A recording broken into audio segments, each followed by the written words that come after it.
Welcome to the Restless Politics Leading with me, Rory Stewart. And with me, Alastair Campbell. And our guest today is somebody who for quite a long time now, several decades, has had a pretty good view on some of the most significant political and diplomatic events in the world. I first met Tom Fletcher when he was a young diplomat during Tony Blair's time as Prime Minister. He went on to become the main foreign policy advisor to both Gordon Brown and then David Cameron, both of whom are on record about saying how much they valued his advice.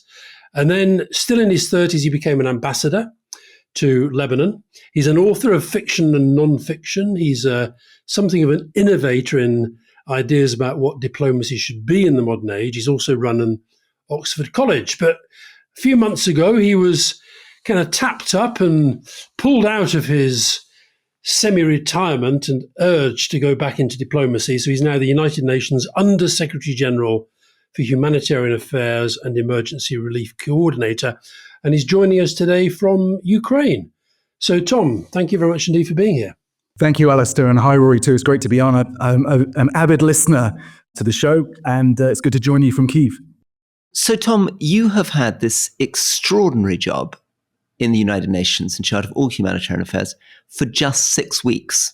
So it'd be amazing to just give us a sense of how you approached the first 6 weeks in the job and what you've done since you've taken over. Yeah, I mean, it's an incredibly daunting job. And I wanted to get out in the field straight away. So spent much of the first period in Sudan. I was there for a week or so, basically trying to blast through the borders, checkpoints that are blocking our aid delivery and our life-saving work. So particularly wanted to get into Darfur, where we haven't had an international footprint for some time because of the conflict there, but also making sure we've got the convoys moving across the Chad-Sudan border. So it's very important to see that. A bit of time in New York, which is my headquarters, also in Geneva, which is the headquarters of the humanitarian movement, where I've got quite a big office. And then in the new year into Syria. And I was down to see Bashar al-Assad, and then obviously circumstances changed. And by the time I got there, I was seeing Ahmed al-Sharaa, the new Syrian leader of the caretaker government, but then drove from Bab al-Hawa, which is the crossing point from Lebanon, where I used to be ambassador, into Syria, all the way across Syria, Aleppo, Damascus, Idlib, and all the way up and through the Turkish border, Bab al-Hawa. So made that drive, and that's the first time anyone at my level has been able to do that for years and years. So a fascinating trip. And then here I am now in Ukraine. I've been here now 5-6 days, and I've just come back from the front line. I was 2 kilometers away from the Russian shells yesterday, when actually the shells were falling not very far from us. Got back into Kyiv this morning in the middle of a fairly big mass casualty attack, and so we've been under the sirens and in and out of the bunkers all day. So Tom, I mean, so much to talk about in terms of your life and where it's going, but last time I saw you, you were in a relatively leisurely life as the president of an Oxford College, where you'd been sitting for a few years. You have a young family, and you've turned on a dime from supporting students and the fantastic kind of calendar of a university life into now being on the road in war zones. And I imagine the first 6 months in your job, you'll be just out everywhere, seeing everybody. Just talk us a little bit about just some of the personal choices that you've had to make with family and children and relationships in terms of throwing yourself into something quite so different. Yeah, I mean, thanks for asking. That's been very, very tough. Look, I have to correct you there, Rory, because I've heard you a couple of times on here talking about my very leisurely, cosseted life in Oxford. That was a serious, tough job. And, I always say education is frontline diplomacy. It's upstream diplomacy. And we were trying to do all sorts of things, introduce a curriculum around head, hand, and heart, and not just knowledge. When I was running for that job, the Don said to me, "Do you have any experience of negotiation?" And I said, "Well, apart from Hamas and Hezbollah and the IRA, no, not very much." And they said, "Well, this will be much harder." And of course it was. But I was really enjoying that. And I'd planned to do it for 8 years. I'm firmly of the belief that you can't really make a difference somewhere, an institution as durable and as difficult to change as Oxford, unless you do a long period. And I've been telling everyone that over the summer. And then, as Boris Johnson would put it, the ball came loose at the back of the pack for this one. And I got a call at the end of August at home. And they said, "Look, we've been thinking about various options for who to run for this job. We want to stick you on the list." They don't just want someone who knows just the humanitarian world, important as that is. They want someone who's got a bit of politics, bit of comms, bit of diplomacy experience as well. And of course, I said, here are 17 other people who I think would be much better at this than me. But also, it's a definite no. It's a flat no. I said, I cannot believe that my family will agree to this. It's too much upheaval. The boys are 18 and 13, and I've been able in Oxford to be a very present father in the last few years. And I took the idea to Louise, who's also an avid listener of yours, and she just said, you've got to be joking. Get back on the phone right now and take it. This is the job of your life. You've been preparing for this forever. We wrote our own marriage vows, and she said, I'll be with you when you climb your mountains. And this is a pretty hefty mountain, and she's been extraordinary.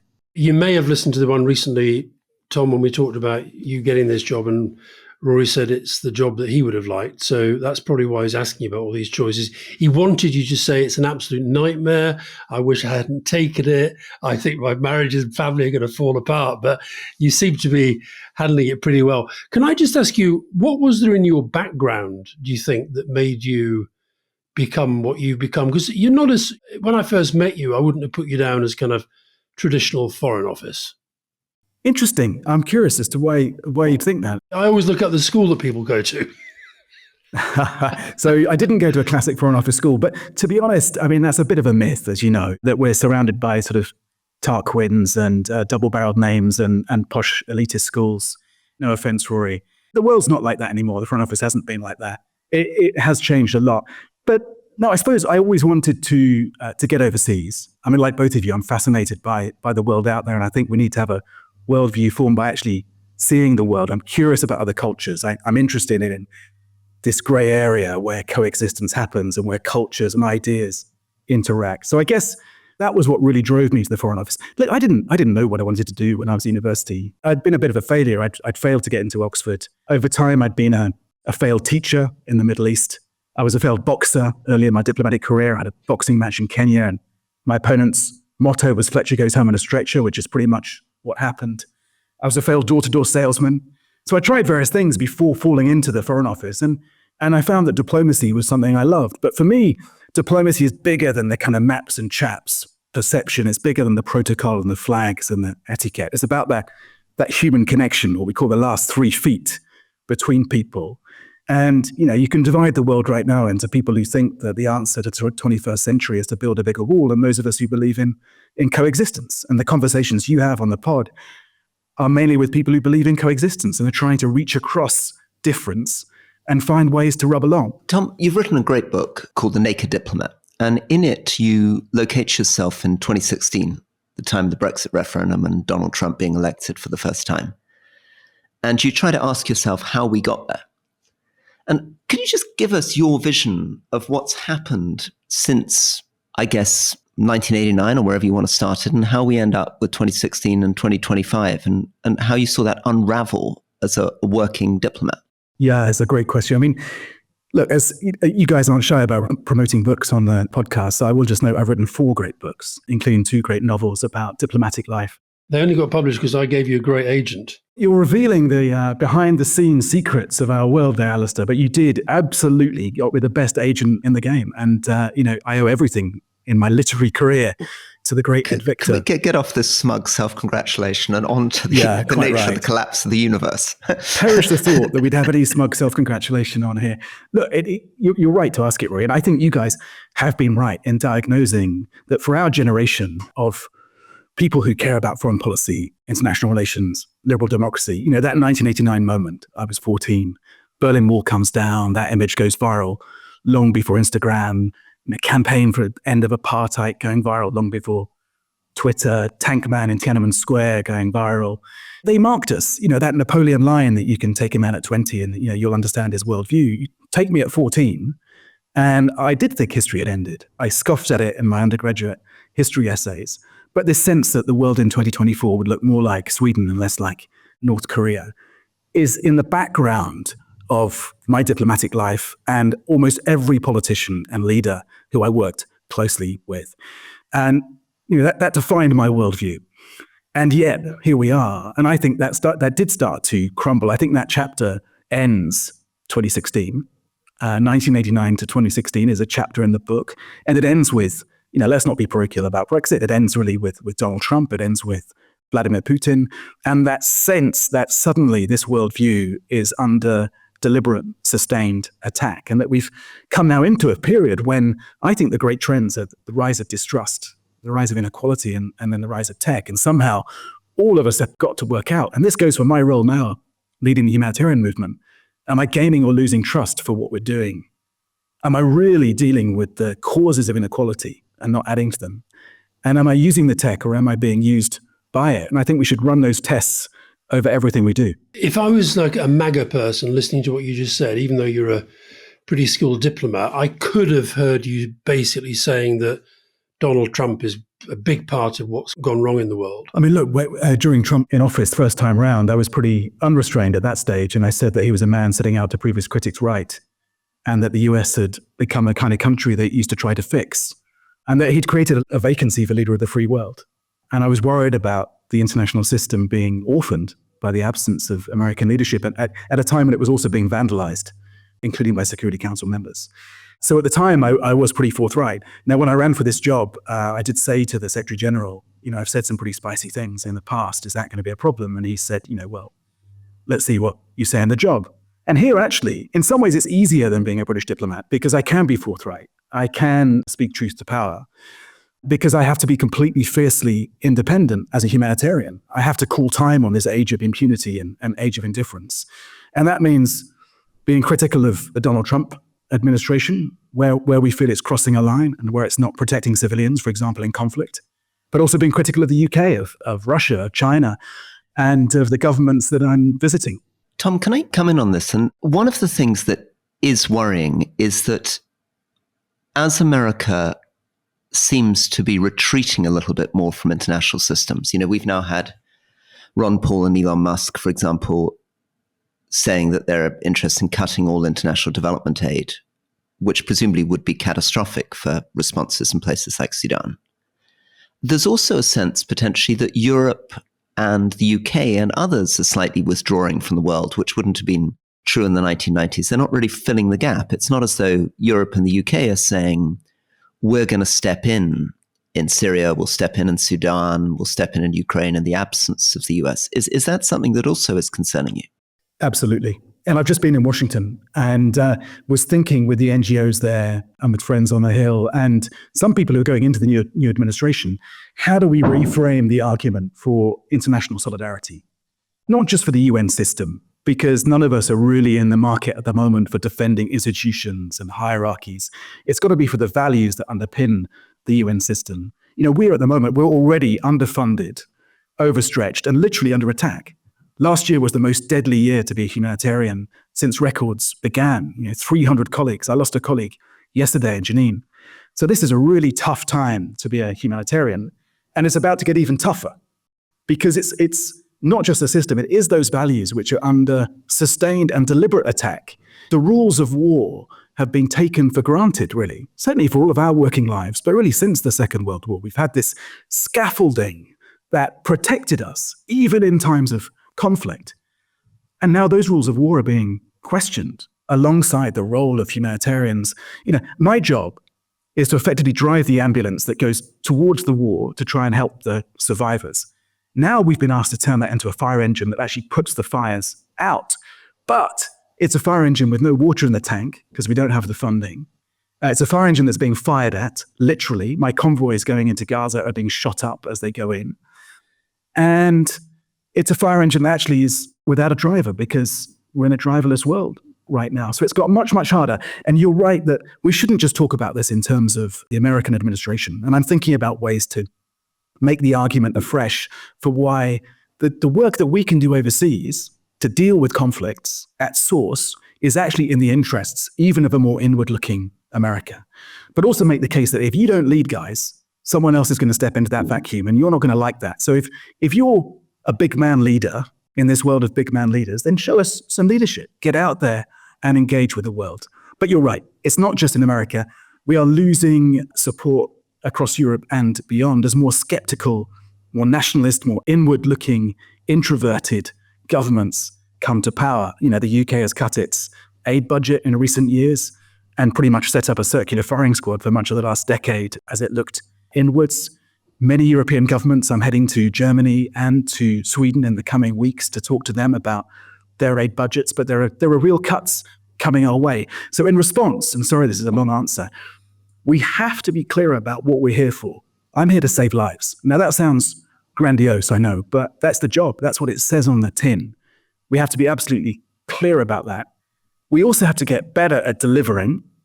I think that means we have to be much more efficient. We have to reform ourselves. There's far too much waste and bureaucracy. So I want to get ahead of the sort of Elon Musk worldview on efficiency and reform ourselves.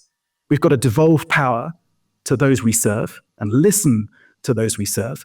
Innovate much, much more. Rory, you're on the front line of this with the work you've done on cash, but we can be using technology to deliver much more of the work we do. And then alongside that, we've got to absolutely be rock solid in defending humanitarian values and the international system. And I'll go anywhere and talk to anyone to do that.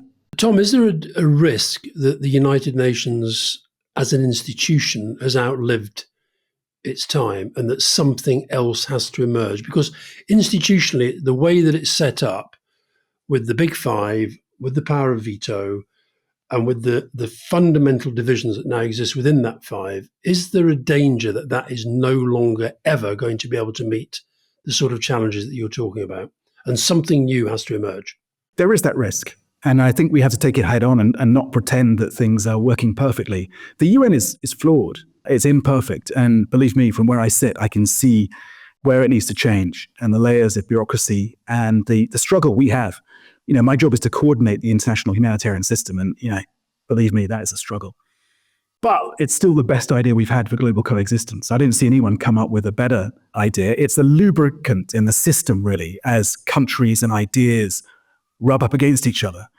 And, it was created with extraordinary kind of patience and tenacity after the Second World War, at a time when we'd learned to our cost what nationalism does if there isn't that international scaffolding, that international system. So I think we have to be very careful about smashing it down until we've got a better idea. But then, the UN itself has to get much, much better at what it does. I've described a world of distrust. We have to find ways to build trust back up again of the people we serve. What's happening to the world?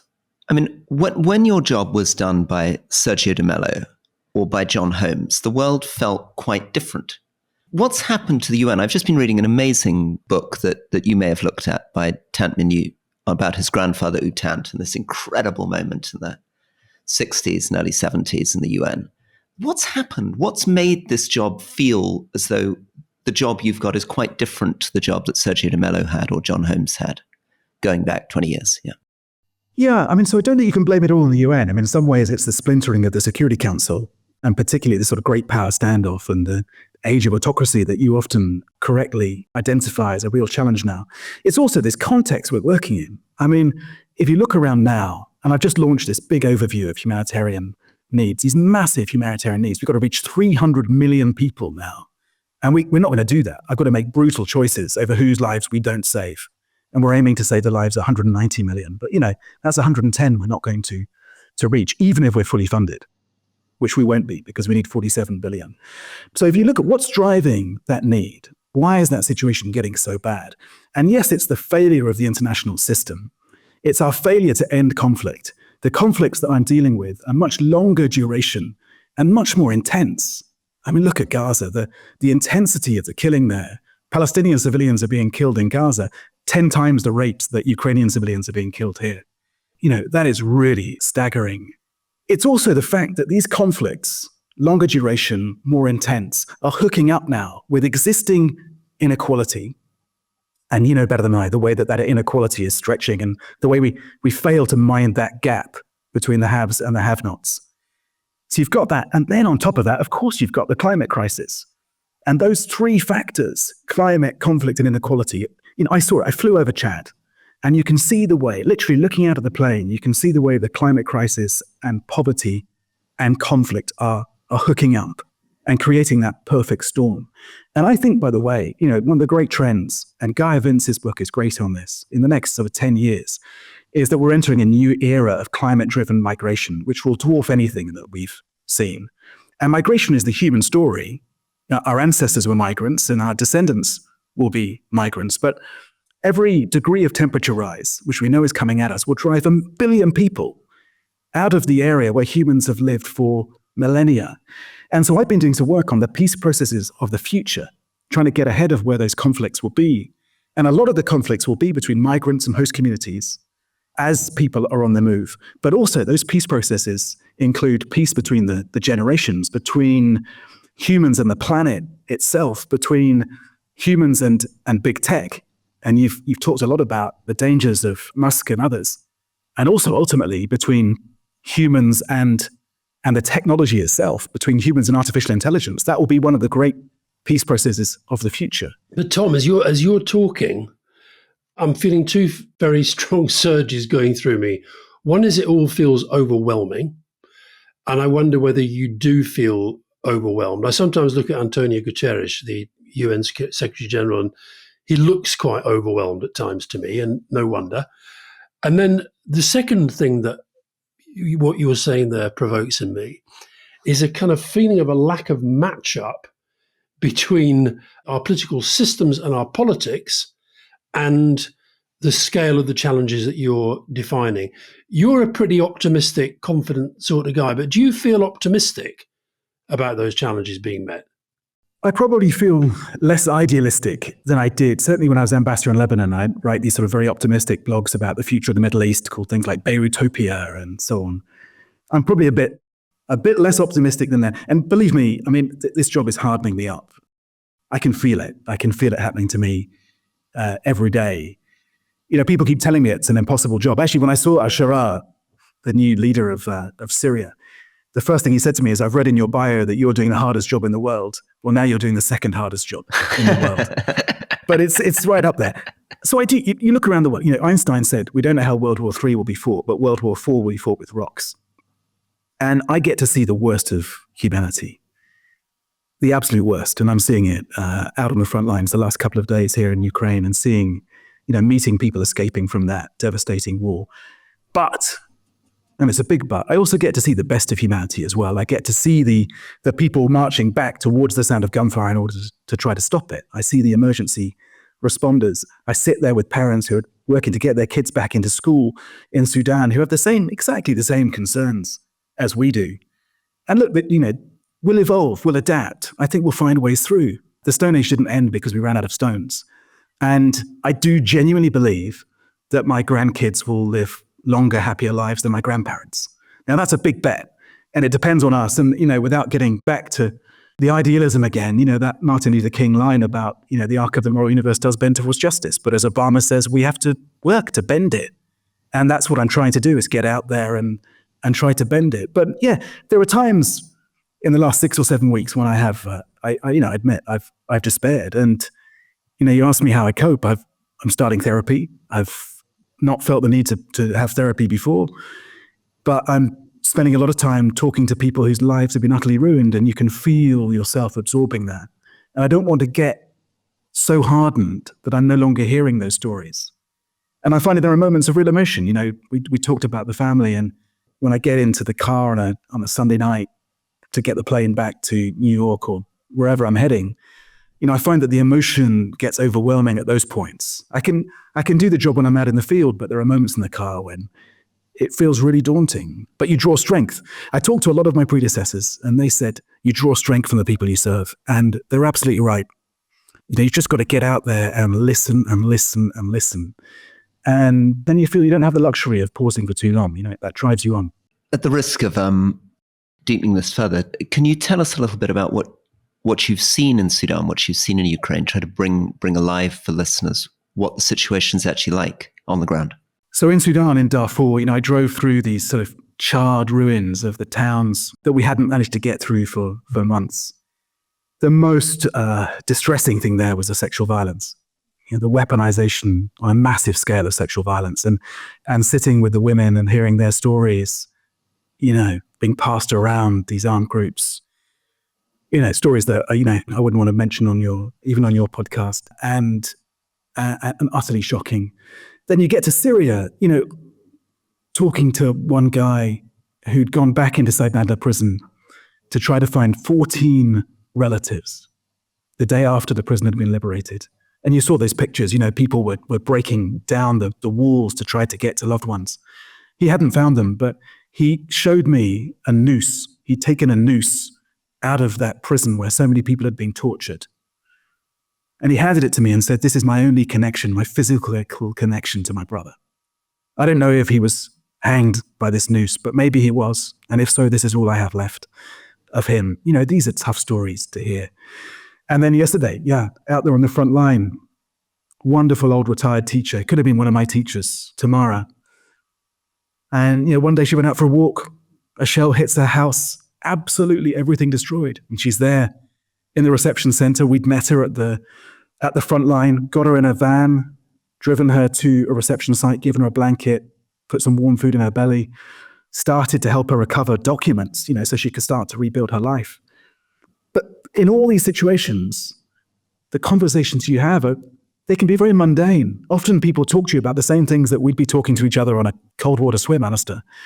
People are talking about their daily lives. They're worried about their kids. They're thinking about staying in touch. I tell you one thing that's really difficult here in Ukraine. I've felt it the last few days, but I hear it from my team as well. It's living with this constant threat of shelling and the sirens going off the whole time. The anxiety, the psychosocial impact of that on a whole people is really tough. The other one I've really noticed here, and anyone, when people start to come and talk to you who've been in Gaza the last few months, they'll tell you this as well. The drones.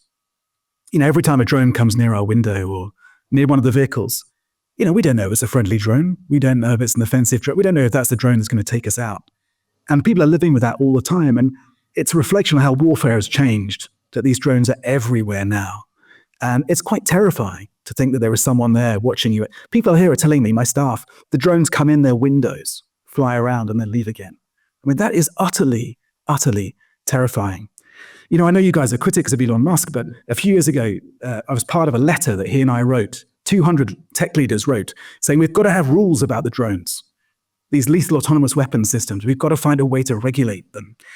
And this is a measure of the challenge we have in the UN system. We wrote that to the UN, and it took a year and a half to get a reply back because the UN couldn't decide whose job it was to answer the letter. But I believe we were right. Because the tech companies are saying, we are creating risks faster than you guys can manage them. And so that's a real challenge to us, is to find ways to regulate and manage these new technological challenges to our security and to our liberty. Tom, we're talking at a time where the Israel-Gaza situation feels quite fluid, but given you're in Ukraine, how do you see that situation resolving itself? Well, I've been working quite hard on that from here over the last few days and talking to the mediators and the parties on the ground. My part of it is that if there's a ceasefire deal, I've got to massively ramp up humanitarian assistance. I've got to get hundreds of trucks into Gaza, into a security environment which is very, very difficult. I've mentioned that our convoys are being shot up. They're being looted. The other day, I had 80 trucks go in and 79 trucks got looted by armed gangs. And then the community organizers, who helped to escort those trucks, were then taken out by an Israeli drone. It's virtually impossible to get aid through. And it won't suddenly get easier if there's a ceasefire, because there will be a lot of action between different armed groups, between Hamas and the other armed groups, the gangs within Gaza. But also we don't know whether the Israelis will start to make life easier for us or will continue to make it very difficult for us to deliver aid. And that's before you start to rebuild the hospitals. There's no functioning health system in Gaza right now. We've got to get in there and do that. We've got to rebuild the infrastructure. Cash will be a big part of this, Rory, you'll be pleased to hear. And we're working with partners to see how we can get money in the pockets of Palestinian families. But the problem right now is there's nothing to buy with it. Obviously, if the ceasefire comes through, there's going to be a lot of talk about reconstructing Gaza. And there'll be talk about international partners coming in to provide security, to support new government, society reconstruction. And there'll be echoes from that of the kind of conversations we had in Iraq and Afghanistan about nation building. But this presumably will feel very different because in this case, Israel will continue to have very, very strong views on security, will continue to have very strong views on the border. So whichever administration comes in is going to be in quite an uncomfortable position between Palestinian demands on the one hand and Israelis on the other, and likely to be distrusted by both sides. Could you reflect a little bit on how you'd think that through? It's really hard. And it's something that my colleagues are doing and the mediators are doing. Ultimately, you've got to stand up a proper Palestinian administration with independent authority. Ultimately, you've got to have a state, as all of us would agree. But the prospects for that, as people say, that there may be light at the end of the tunnel, but there's not much of a tunnel. It's very, very bleak. And remember that everyone who's been part of any kind of infrastructure, governing infrastructure, including doctors and teachers, has been a target in recent months. So there's a whole swathe of expertise there that's just been wiped out because of the ferocity of the killing. So it will take a long time to do. And all of us, I think, Rory, you've reflected a lot on this in your books. We're all thinking about, what is the new model for state building and rebuilding after conflict. And probably the pendulum swings for us, I think, having worked on it. And many of us are scarred, as you and I are, by the experience in Iraq and in Afghanistan. And sometimes I think that means we swing too far the other way. We start saying, well, it's nothing to do with us anymore. We're no good at this, so let's not even try. Curiously, the person I had the best conversation with about post-conflict reconstruction was Ahmed al-Sharaa, the new leader of Syria. And he said, and we talked long into the night, he said, we're not going to be Libya. We've learned the lessons of Libya. We can't have power too decentralized. But then he also said, we've learned the lessons of Iraq. We can't send home the people who have to build the state, including the people with the weapons and the army. He said, we've learned the lessons of Afghanistan. This was particularly when I pressed him on the rights of women and girls. And he said, we've learned that we won't be the Taliban. And he also said, we've learned the lessons of Lebanon, that you can't just have an authority built on power sharing agreements between different religious or sectarian groups. So it was curious. He had a kind of governing model in his mind of how you try to rebuild a central administration. And curiously, and the three of us have all worked in the UK government, he was asking me questions about number 10. And, Alastair, you're a guru on this, but the way in which different administrations functioned or didn't function. Okay, Tom, Alastair, quick break.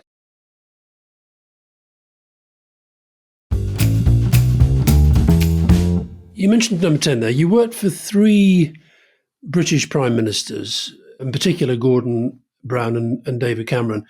Just give us your assessment of the 3 of them and maybe try and think of an incident or a situation where you felt that their character and their judgment came into play in a way that maybe impressed you or moved you or struck you as a kind of piece of statecraft that mattered. So my job title, I was the Private Secretary of Foreign Affairs, and it was once mistranslated on a visit to China as the intimate typist for the Prime Minister's affairs overseas. And now whenever I go to Beijing, I always get sat in a really important position because people thought that I wrote the Prime Minister's love letters, which was not something I ever did for any of those 3. Well, not that you could tell us. I think it was a more recent Prime Minister who had someone write. Anyway, let's not get into that. One thing you learn working in such close proximity with people like this, these are extraordinary people, and it's very easy to be really cynical about politicians. We love to hate politicians. But they all had extraordinary strengths. I think great leaders can set the vision, they can bring people with them, but then they also put the structures in place, the delivery plans in place. I'm really trying to learn from that model in this job. And I suspect they would agree, and I think their books bear this out, that when it came to foreign policy, each of them was really good at 2 of those things, but then sometimes struggled on the third. So Tony Blair had a very clear sense of vision. He was very good at engaging people. He was thanks to you, Alastair, a master communicator. We set the framework for how we try to communicate now in foreign policy. But used to get very frustrated about delivery. Gordon had such a clear vision of the world. If you sat with Gordon on a plane on the way back from a G8 summit, my goodness, he would just take it apart, put it back together again. And, we saw that in the G20. He was also very good on delivery, seeing through the systems and the structures, the famous clunking fist, but struggled to engage people, struggled to get that message across or communicate it in a kind of 21st century media environment. And then working with David Cameron, I really enjoyed that year working with David. He was a great communicator on foreign policy, and you saw that when he came back as foreign secretary. He was great at doing the delivery, actually, incredibly hardworking, always up before us in the morning, put the red box on the table to show us he'd done his homework. But I think in that period as Prime Minister, he struggled to really set out what he thought was his foreign policy vision. In fact, he very deliberately recoiled from that and used to say to me, look, I'm not like Blair and Brown. I don't have to have a sort of set foreign policy vision that's described as muscular internationalism or whatever it would be, and whichever two words we picked. And I think he did have more of a vision when he came back as a very effective foreign secretary, by the way. But each of them had that struggle. Now, on the examples, it was only at the very end that I worked for Tony Blair. So I'll give you one for Gordon, one for David. Gordon Brown, it was the G20. He pulled the world together at that moment. No one else could have done that. And at the end of that G20 summit, Sarkozy did one of those classic Sarkozy rants. And he said, the problem is no one's got a plan, no one knows what to do. And Obama just leant forward and tapped the microphone and just said, Gordon's got a plan. And Gordon absolutely did have a plan. And actually, at that moment, Sarkozy went off to go and give his press conference. And Gordon was finishing his speech with a big marker pen, taking time over getting the words exactly right. And I was worried Sarkozy would make his press conference first. So I had to race around the back and literally unplug Sarkozy's press conference so that he didn't get to speak before my Prime Minister. That's the commitment of the British civil service. Then David Cameron, the moment to me when I felt that David Cameron, in front of my eyes, became like Prime Minister was the Savile inquiry. I was also the Northern Ireland advisor. And I took him in the draft speech, in response to Bloody Sunday, and said, look, I don't think this goes far enough, but only you can decide what you want to say. But by the way, and this was an Irish colleague had come and told me this, when it's on Sky News, it'll be a split screen. On one side, you'll have you in Parliament. On the other side, you'll have people in Derry and their reaction. And we have to bear in mind how people on the ground will be reacting as well. And David Cameron took the documents. He went off on his own. He read the whole report. Then he called me back in and he said, get someone in here. And he dictated the first page. And he said, I never thought I'd have to make a statement like this, but I'm sorry. It was a real moment that only actually he could have done. Maybe only a Tory Prime Minister could have done, actually, where he stood there and he owned the mistakes of the past, including of the military, in that way. By the way, just to kind of cap off that story, sorry, it's a long one. My great uncle, wonderful great uncle, was actually the chief of police on Bloody Sunday in Northern Ireland. And I'd had to go to David Cameron and say, look, if the report points the finger at Uncle G, then of course you're going to have to take me off the job. I can't possibly be part of writing your response if it does that. Happily for me, it didn't. I guess what you're saying about Gordon is that some of the characters and characteristics of modern politics and the show-busy side of modern politics, he really didn't get it and didn't like it. So look, so when I was in number 10, I was really worried about being away from the boys for so long, and my eldest son at the time. So I collected this book of advice from world leaders. And every time I met a world leader, I'd get them to write a page of advice for Charlie. And, Obama said, look, Charlie will be very rich or very clever, depending on whether he sells the book or reads it.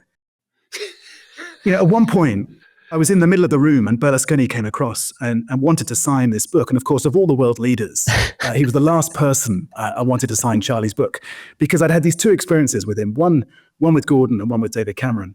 So with Gordon, we're in the Palazzo Chigi, Berlusconi's residence. And he said, look, I'm going to give you a tour, Gordon, of my private apartment. And he took us into the bathroom.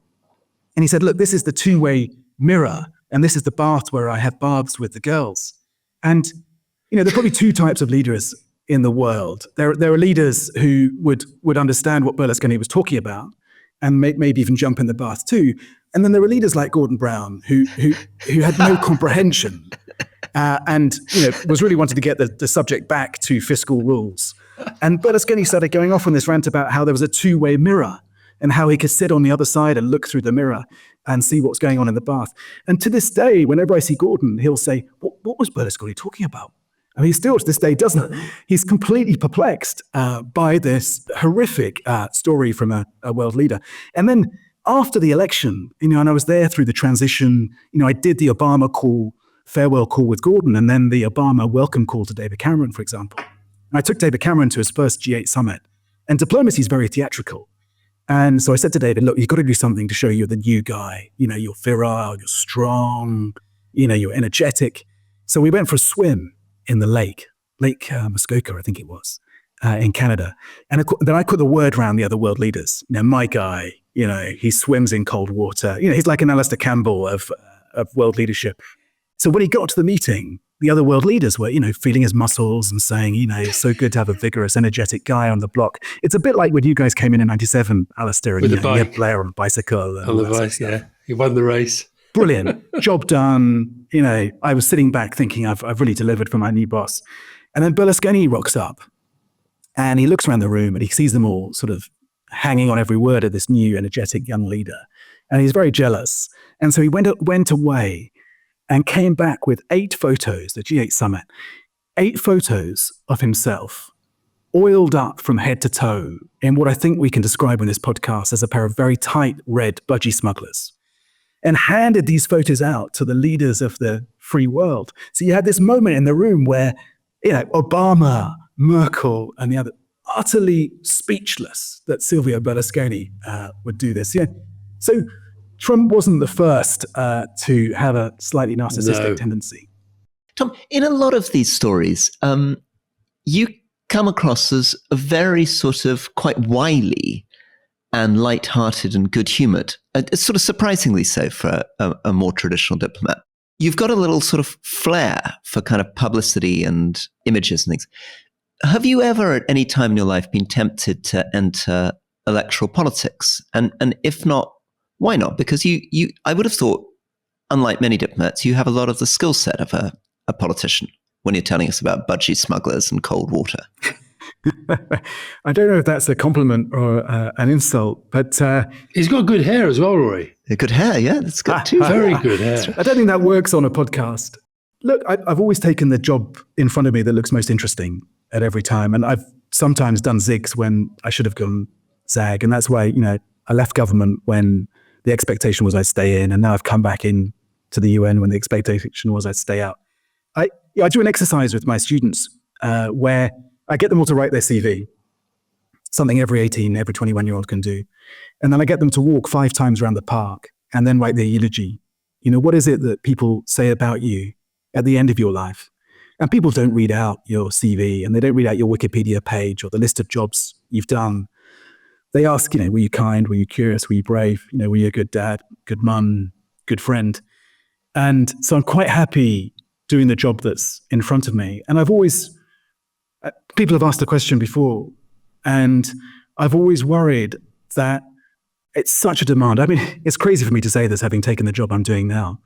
But when you hear politicians, and you guys know this better than I do, when politicians say my family is the most important thing to me, it's not, because that job is so demanding. And not only are you away from your family, but you're in a situation where people hate you. Rory, you've written about this incredibly powerfully. And in some ways, Rory, your book would be, for me, a reason not to go into politics. Then maybe Alastair's book is then a reason to go into politics. But I think I've always shied away from that sense of the demands of the role and then being far away from the people who mean most to me. But I say that, sat in Kyiv when I'm about to take another night train out to the front line. Tom, you pointed to this amazing thing that Gordon Brown did in getting international cooperation in the face of the financial crisis. And then you talked about signing up with a letter with Musk to try to get international rules around the use of drones. We're talking at a moment where some of the really leading figures in AI, 3 or 4 of the biggest names in AI, are now saying that within 3 to 4 years, we're going to have full autonomous general intelligence, super intelligent autonomous AI with incredible potential, yes, to do good, but also to do incredible destructive harm beyond anything we can imagine. And yet it's difficult at the moment to quite imagine a British Prime Minister stepping up and saying, okay, we're facing this existential threat. We're going to get the US and China and everybody around a big table, and we're going to set the rules on what we are and aren't going to do. In fact, the tendency would be to say, there's nothing we can do. US and China are just going to push ahead, do whatever the hell they want to do, and Britain might as well put its foot on the accelerator in the hope that it doesn't get crushed. Am I right about that? Or are we just missing a bit of imagination and idealism? Is it possible to say, actually, we could have international cooperation on something as important as this? You're absolutely right that we need moral imagination here, as we do with the other peace processes of the future, and as we do with healing the wounds of history and dealing with the legacies of the past. But thinking about the wounds of the future, AI is absolutely going to drive conflict and crisis in the future. We're seeing it already. My problem is, and I did a report for the UN Secretary General in 2017 on the challenges and opportunities of AI, warning about the peril that we faced if we didn't keep up. My problem is that the people working for us who understand these issues, we're completely outgunned by the tech companies and government too. The tech companies are hoovering up the talent now that should be sat on the other side of the table, working out how do we protect liberty and security and human dignity in an age of AI. So when the tech companies come to us and say, you need to give us guidelines, you need to give us rules, that's my pushback is you've got to help us with this. You've got to help us understand the tech. And you both know as well as I do that within government, there is enormous insecurity.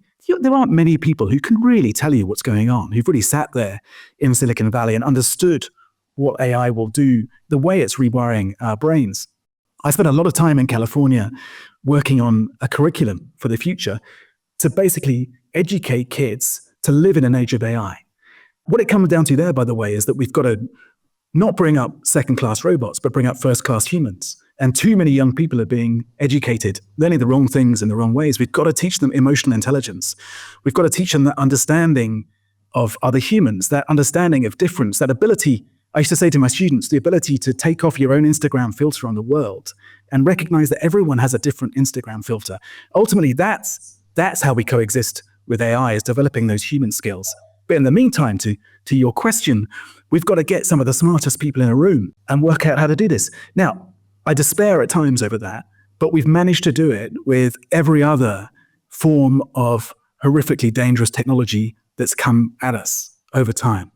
And that's why I back humans to do it again. But the pace of change and the slowness of our own response is a real challenge. Tom, my final question is this. It's really about what you said there about the gap between the pace of change and the pace and quality of global political leadership right now. Who has more power in the world? These tech bosses or the elected or sometimes dictatorial leaders of governments, the nation state? Are we seeing, and is this making your life more difficult, are we seeing the kind of death of the nation state at the hands of these tech giants? I'm not sure we are yet. The tech giants don't yet have armies. They don't yet have that popular legitimacy. I did a radio series recently on how we defend liberal democracy, and part of the answer has got to be that we've got to get better at delivering. We've got to rediscover our sense of wonder about the institutions we've created to hold the powerful to account. To make sure that the new emperors, whether it's Elon Musk or an autocrat, learn what the old emperors didn't learn, which is that empires fall. And I believe we can do that, but it's a very, very difficult time to be a diplomat.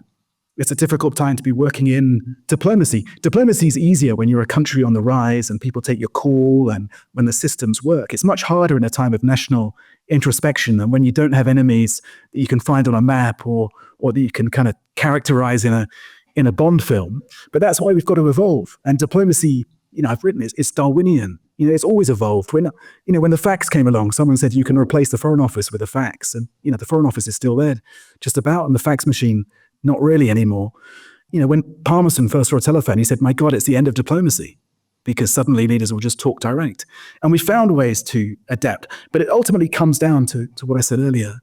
Of course, I'd say this as a recovering ambassador, but it comes down to human connection and holding on to that human connection. There was an amazing scene. I don't know if you remember it, that series, The Ascent of Man, Jacob Bronowski, on human development, the evolution of humanity. At the end of it, Bronowski stands at Auschwitz in a swamp where his own ancestors' remains are decaying. And he says, I owe it to these people. I owe it to my ancestors and those who died in the Holocaust. And he wades then into the swamp. It's very striking footage. Find it on YouTube. And he reaches down and picks up the mud. And he just says, we need to reach out and connect. We need to reach out and connect. And that is the key to diplomacy. It's the key for me of education too. It's why I was in education. And ultimately, it's the key to being a good ancestor. And I think we all have to think about how we can be better ancestors. And it's got tough out there. It's a driverless world. It's absolutely brutal out there. As I say, I'm seeing the worst of it at the moment. But we've got to get stronger and better and more confident and get out there and try and resolve these crises. And, that's what I'm trying to do. And I know it's what you're trying to do on the podcast. So, Tom, I guess my final one is to come back to the structure of the way the world's set up. So when you were a young diplomat in Kenya and Nairobi, preparing for your boxing match, the UK economy was still bigger than the Chinese economy. Right now, the Chinese economy is 7 times larger than our economy. When you were there, the US economy was about the same size as the European economy. Now the US economy is 50% larger than the European economy. So we're really in a world in which it feels as though there is the US and there is China. And countries like the United Kingdom are no longer remotely touching that league. As I say, the Chinese economy is 7 times our size now. So what is the role for France, Britain, Germany, Europe, or not to mention Sweden, when you're on the way in this world? And how do we, if we're concerned about climate, if we're concerned about AI, if we're concerned about Gaza, how do we reach up to Trump's America or Xi Jinping's China to get anything done? Yeah, to start with, in terms of the America relationship, and I know it's something that Lord Mandelson will be thinking about as the next ambassador and Jonathan Powell as the NSA, you've got to establish load-bearing relationships and load-bearing issues. You've got to show that you are an exporter of solutions, not problems. And for much of the last decade or so, we've exported problems to the world, not solutions. So you've got to get stuck in. I think as well, and here, we've got to get our AAA rating. I say we, I'm no longer speaking for the UK, of course, but my former country. We've got to restore that reputation for competence. When you travel around the world, and you'll have experienced this, we had the legacy of that sense. We're quite good at banking and education and problem solving. But that really took a hammering in recent years and it's not just a Brexit point, even on this podcast. It's about the fact that, the world took a good look at us and they've assumed that we're much cleverer than we actually turned out to be in the manner in which we handled ourselves in the last decade. So getting back that reputation for competence is really important. And then I think it's about standing up for freedom and liberty, that human desire to seek security, justice, opportunity. I think we can be in the front line of that argument. I think it's also about standing up, and it's a boring phrase, but the rules-based international order. One really encouraging thing I'm finding on my travels at the moment is, yes, people are worried that America is maybe backing away from that world it created after the Second World War, that scaffolding. But many other countries are coming forward now and saying, this really matters to us. We need these rules, actually. And if the Americans won't stand for them, then we'll have to work harder to protect that international system. So I think there is a role in all of that for the UK. And okay, we don't have the clout that we once did, but we've still got fantastic scientific sector. We've got a fantastic education sector. I would say that after my last job. And we're still good at some things. We've got to stop going around saying we're world beating at everything and think about the things we do really well and not vandalize, by the way, the things that we do particularly well, like the BBC and like our aid work and like our diplomacy. I've got through the whole interview without mentioning Brexit, but you two in your last exchange you've triggered me. You say it's not just Brexit, but it's a very, very, very big part of what you've just described. Is it not, Tom Fletcher? Yes, is the answer you're looking for. Yes, is the answer I'm looking for.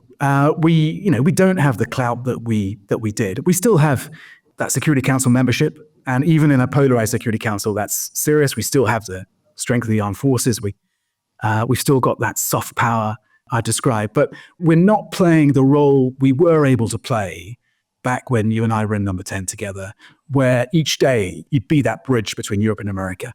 And okay, we probably overstated it. They probably didn't need us as much as we thought they needed us. And let's not get on to the special relationship and so on. But we were able to translate, to interpret between Europe and America, and that gave us a certain power.